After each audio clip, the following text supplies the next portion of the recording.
तो बेटा फ्यूचर का क्या सोचा है जी। नहीं मतलब कोई एक करियर डिसाइड तो किया होगा ना। अरे शर्मा जी के बच्चों से सीखो, एक इंजीनियर है दूसरा doctor, so clear. I am a Sharma ji का बच्चा myself and I am going to tell you exactly why this notion is so wrong. If you clicked on this video, it's probably because you are a lot of things at once. You like to do so many things, you have so many hobbies, so many talents, and then one random day you're asked कि you have to pick one thing out of all of these and you just can't. Maybe for your career, maybe for your college, maybe for your 11th 12th stream, you just can't decide what you want to do. And you are at the right place. Generally जिन लोगों की बहुत सारी hobbies या बहुत सारे talents होते हैं उनको multi potentials कहा जाता है, यानी जिनमें बहुत सारी चीज़ें करने का पोटेंशियल है, या फिर जिनको लगता है कि उनकी बहुत सारी हॉबीज़ है जिसमें से वो सब करना चाहते हैं लेकिन काफ़ी इनडिसाइसिव बन जाता है because they have to pick one at some point in life. That's what we are told. But the point of this video is to tell you that maybe you don't have to pick one thing. How? You can't do two streams in 11th and 12th, right? You can't do two courses in college at once. Like, you can't do science and commerce together. I know. What I'm talking about is you don't have to pick your career at this young age.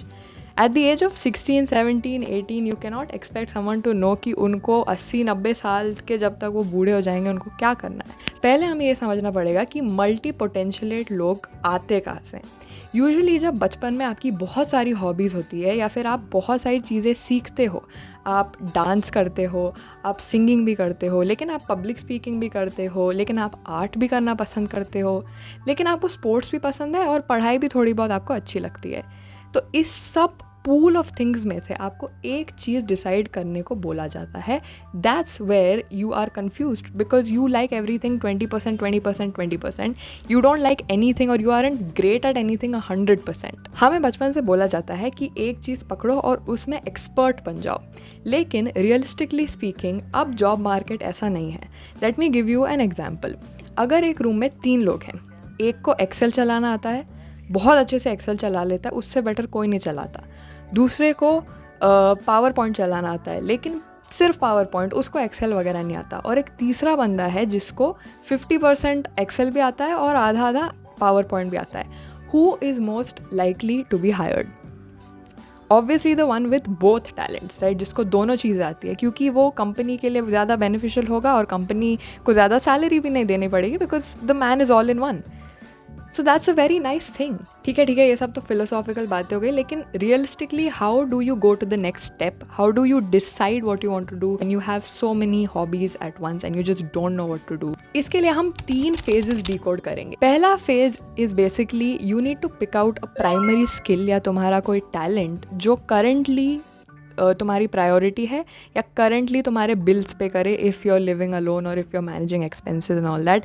Something which currently feeds the problem or acts as a solution.